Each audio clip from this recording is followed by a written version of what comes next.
Өнөөдөр анх бол 400 тэрбум доллар гэж хэлсэн. Одоо бараг 600 тэрбум доллар болсон байх. Энэ их олон зуун тэрбум долларын баялгаа өгчөөд оронд нь өртөө үлднэ гэдэг бол гүнхтэй, харамсалтай. Хойч үеийнхаа төлөө одоо бид сайн юм хийх ёстой, гэмтэр хийж болохгүй. Тэгээ энэ асуудлаар монголчууд, Монголын парламент сонсгол хийж байна гэдэг бол Монголын улс төр бас нэг эрүүл болох гэж оролдож байна гэж би ойлгож байна. Би сонсгол ирнэ. Гэрчүүдийн хувьд бол зарим ирэхгүй гэдэг юм аа мэдээд хэлж штэ. Та энэ дээр бас гэрчүүд юу хэр ирэх юм шиг байна таны хувьд. Гэрчүүд ирэх үүрэгтэй.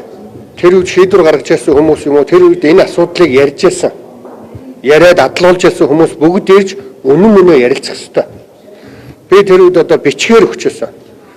34% бол бидэнд одоо аюултай занг шүү. 34% оронд бид орьяалтыгаа ахиу аваа. Би бүр тооцоо хийж өгчөөсөн.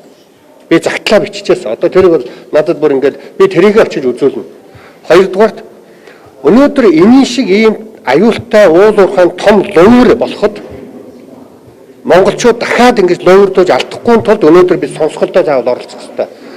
Би өнөөдөр оюу толгойг олон жил ярьсан. Хизээч хэн нэгнийг буруутгаж, яллаж, хэн нэгнийг одоо буруутан хайх гээгүй.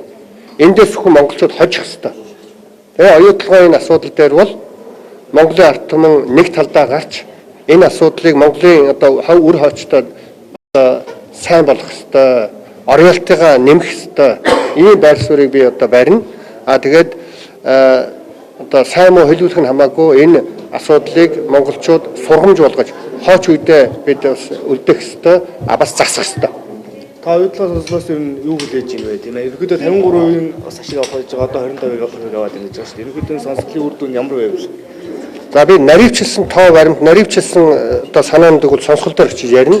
Зүгээр сонсголын үр дүн юу вэ гэвэл гэн чинь Монголын ард түмэн шүү дээ. Нэгдүгээр баялагийнхаа талаар парламент нь ард түмэнтэйгээ нийлж юун дээр алдав, юун дээр онов, цаашид бид яах ёстой вэ гэдгээ ярих ёстой.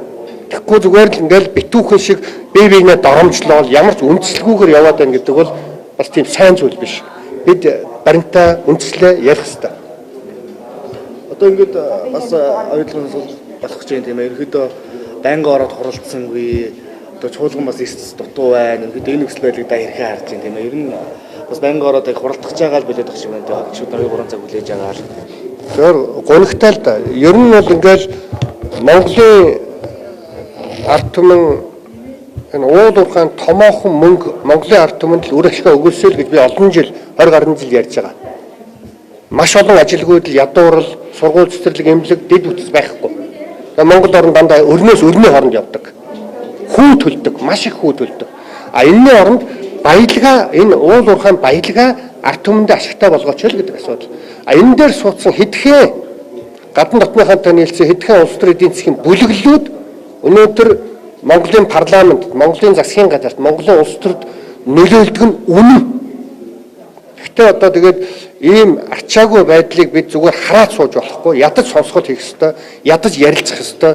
Монголчууд одоо бүгдээрээ биеийн үнэлэгч нар биш шүү дээ.